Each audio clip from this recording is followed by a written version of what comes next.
different fields because I am a chartered accountant by profession and I worked for the capital markets, and I was at one time I was also member of National Stock Exchange. I wrote the exam and I passed the interview. I have wide experience in capital markets and I have a reasonably good experience in the parliament and the parliamentary procedures and constitutional aspects. And with the limited knowledge what I have obtained in my 67 years of life, I would like to share it with others, because obtaining knowledge is one thing and giving knowledge to others is also very equally important. Therefore, I'll try to spend my time in imparting the knowledge what I have to the other students and others. But so you could have waited for your tenure to get over. Why this decision so abruptly? Like, not anyone knowing. See, I have already explained to you that on account of the personal reasons, I have submitted my resignation. I have sincerely felt that I am not in a position to do justice to the job what has been given to me by my Honorable President, Party President. And in the light of this background, I have submitted my resignation. Thank you very much.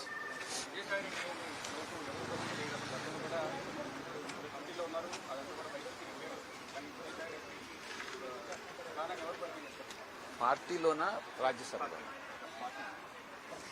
పార్టీలో నేను చెప్పాను కదా, నాలాంటి వాళ్ళు 1000 మంది party నుండి వదిలిపోయినా కూడా జగన్మోహన్ రెడ్డి గారి ప్రజాదరణ అన్నటువంటిది ఎటువంటి పరిస్థితుల్లో తగ్గదు. ఇక్కడ జగన్మోహన్ రెడ్డి గారు ఆయన శ్రేయస్సు, ఆయన యొక్క భవిష్యత్తు ముఖ్యమే కానీ సాయిరెడ్డి అనేటటువంటి వ్యక్తి ముఖ్యం కాదు.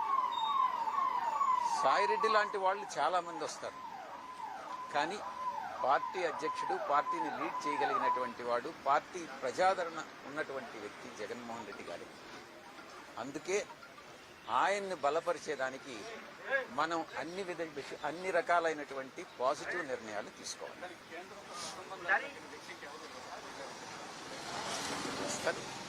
ఇప్పటికి 1950 సంవత్సరం నుంచి కాన్స్టిట్యూషన్ యాక్సెప్ట్ అయినప్పటి నుంచి కూడా, అమల్లోకి వచ్చినప్పటి నుంచి ఈ రోజు వరకు కూడా చాలామంది నాయకులు వచ్చారు, చాలామంది నాయకులు వెళ్ళారు.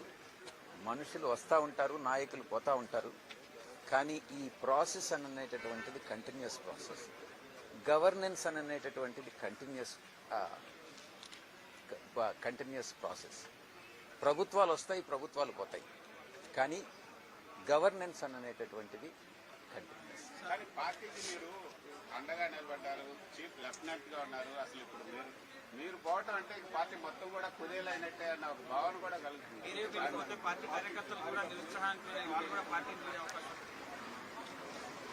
నేను పార్టీలో ఉన్నప్పుడు 2014 సంవత్సరం ఎలక్షన్ అయిపోయినప్పటి నుంచి కూడా, నేను పార్టీ పగ్గాలు చేపట్టింది 2014 ఎలక్షన్ అయిపోయిన తర్వాత, వైఎస్ఆర్ కాంగ్రెస్ పార్టీ ఓడిపోయిన తర్వాత, ఇప్పటి వరకు నా సర్వశక్తులు కూడా పార్టీ కార్యకర్తల కోసం, ప్రతి ఒక్కరిని కూడా పార్టీలో ఎవరైతే పార్టీలో ఆఫీస్కి వచ్చి ఏదైతే వాళ్ళ కోరికలు ఏదైతే ఉన్నాయో అన్నిటినీ కూడా నెరవేర్చేందుకు, కార్యకర్తలను సంతోషపరిచేందుకు, కార్యకర్తలకు న్యాయం చేసేందుకు సర్వశక్తులు ఒడ్డి నేను ప్రయత్నించాను. నాలాంటి వాళ్ళు చాలామంది వస్తారు పార్టీలో అటువంటి వాళ్ళు వస్తారు, ఉన్నారు కూడా. కాబట్టి నేను వెళ్ళినంత మాత్రాన ఏదో పార్టీ దెబ్బతింటుందని నేనైతే భావించను.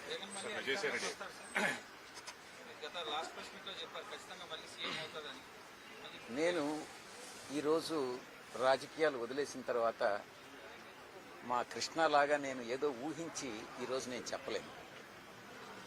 అధికారంలోకి రావాలని ప్రతి రాజకీయ పార్టీ కోరుకుంటుంది. అధికారంలో ఉన్న రాజకీయ పార్టీలు మేము అధికారాన్ని రీటైన్ చేసుకోవాలనుకుంటారు. ప్రతిపక్షంలో ఉండేవాళ్ళు అధికారంలోకి రావాలనుకుంటారు. అధికారంలోకి ఎవరు ఉండాలి, ఎవరిని తీసుకురావాలని అనేది ప్రజలు నిర్ణయిస్తారు. ఇంకా మీరు మాట్లాడారు కృష్ణ కాదు. కృష్ణ గారు, ఒక నిమిషం. విజయసాయి రెడ్డి గారు, మీరు గతంలో వైఎస్ వివేకానంద రెడ్డి గుండెపోటుతో చనిపోయారని చెప్పారు. తర్వాత అది హత్య కేసుని విచారణ జరుగుతుంది. ఎప్పుడు అబద్దాలనే చెప్పననే మీరు దేవుడి మీద ప్రమాణ పూర్తిగా వివేకానంద రెడ్డి గారు గుండెపోటుతో చనిపోయారా, లేదు ఆయనది వేరే కారణంతో హత్య జరిగిందా? ఆ రోజు ఉదయం ఆయన మరణించినటువంటి రోజు మీలాంటి విలేకరు ఎవరో ఫస్ట్ టైం నిద్ర లేయంగానే నాకు ఫోన్ వచ్చింది. నేను ఏ ఫోన్ కాల్ అయినా ఎత్తుకుంటా, అన్నోన్ కాల్ అయినా. నిన్నటి నుంచి ఫోన్ ఆపేశా, కృష్ణ గొడవ పడలేక. ఎవరో ఫోన్ చేసి అడిగితే నాకు నిజంగా ఆశ్చర్యం అనిపించింది. వివేకానంద రెడ్డి చనిపోవడం ఏంటి, గుండెపోటు ఏంటి, ఆయన సన్నగా చాలా హెల్తీగా ఉంటారే. ఇమ్మీడియట్గా పులివెందులకు ఫోన్ చేశారు. చేసి అడిగాను అవినాష్ రెడ్డి గారు, అవినాష్ ఏం జరిగింది, ఇట్లా విలేకరులు అడుగుతా ఉన్నారు ఏంటి అని. నాకు ఆ పక్కన ఉండేటటువంటి వ్యక్తి ఎవరో గుండెపోటు అని చెప్పి చెప్పారు. అదే నేను విలేకరులకు చెప్పాను. నేను చెప్పారు మొత్తం మీద ఫోన్, అప్పుడు అందరూ కూడా బిజీగా ఉండి ఉంటారు. మొత్తం మీద నేను ఫోన్ చేసినటువంటి మాట వాస్తవం. ఆ ఫోన్లో నాకు వచ్చినటువంటి ఇన్ఫర్మేషన్నే నేను విలేకరులతో షేర్ చేసుకున్నానే కానీ అవినాష్ రెడ్డి మీకు చెప్పాడా గుండెపోటు? నేను అవినాష్ రెడ్డికి ఫోన్ చేసిన మాట వాస్తవం. ఆయన ఎవరికో ఫోన్ ఇచ్చిన మాట వాస్తవం, పక్కన ఎవరికో. ఆయన నాకు చెప్పినటువంటి మాట వాస్తవం. అదే విషయాన్ని నేను విలేకరులకు చెప్పినటువంటి మాట వాస్తవం. అవినాష్ రెడ్డి అక్కడే ఉన్నాడు. ఆ విషయం నాకు తెలుస్తా ఉంది, మీకు తెలిసి. నేను అవినాష్ రెడ్డికి ఫోన్ చేశాడని అంటే అక్కడే ఉండుంటాడు. మీరేదో దర్యాప్తు చేసినట్టో లేకుంటే పోలీస్ క్వశ్చన్ లాగా మీరు చేయడం అనేటటువంటిది కాదు. కానీ మీరు ఒక విలేకరుగానే మీరు ప్రవర్తిస్తే బాగుంటుంది అనేది నా ఉద్దేశం.